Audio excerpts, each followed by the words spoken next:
Hello everyone, today I would like to go over the Adept Killer achievements on Dead by Daylight. These achievements require you to achieve Merciless Killer, only using the killer's basic perks, so that's their three unique ones. Depending on the quality of the killer's perks, the difficulty of these can vary, so killers like the Clown struggle a lot more than someone say Nurse or Blight, because those killers just have generally good kits with decent perks to go along with them. And then other killers which have good perks but bad powers can struggle a lot with it.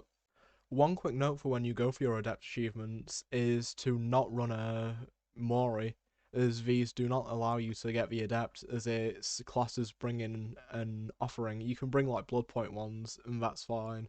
But any sort of Mori disqualifies you. I learned that the hard way when going for Myers a few weeks back.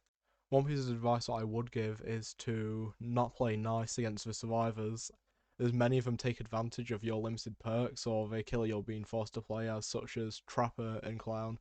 And while these aren't bad killers, they struggle a lot without the correct perks, as their base perks are pretty bad, apart from like Pop Goes a Weasel on Clown, which is one saving grace of it. With the Adept achievements, you also do not want to get the Survivor just out of the game straight away, as that reduces the amount of points you get in Sacrifice and Chase. And say if you don't have enough of one of those aspects, you will just fail the Adept straight away.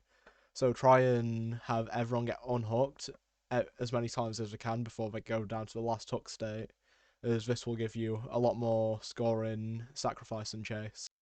With the level of your killer that you're playing, you need them at least level 10 so you can equip all three perks that are required. But I would recommend leveling them over so you can get all their perks that you need to use to level 3. Unless it's completely useless for killer's perks for your playstyle or just in general. Another piece of advice which I would give is to play several games beforehand as the killer with your normal perk setup that you would run on them. This is just so you can get a chance to learn the killer's power if it's something more complex like Pyramid Head. While for killers like the Trapper or other ones like the Legion, it isn't really as important as they have very, very simple powers.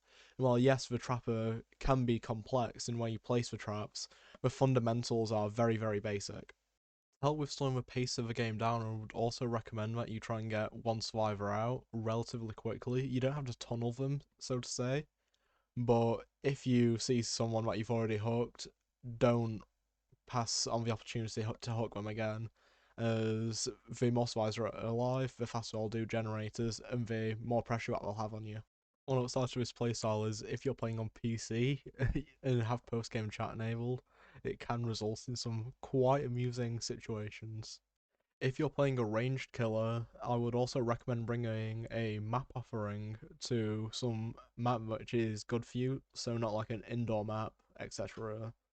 As indoor maps are much harder to play on ranged killers such as the Huntress.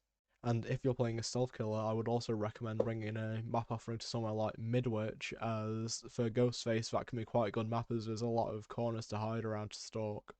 If this video has helped you in any way, I would please ask you to like and subscribe, as I'm a very small Dead by Daylight content creator. But apart from that, good luck on getting your adept, and goodbye.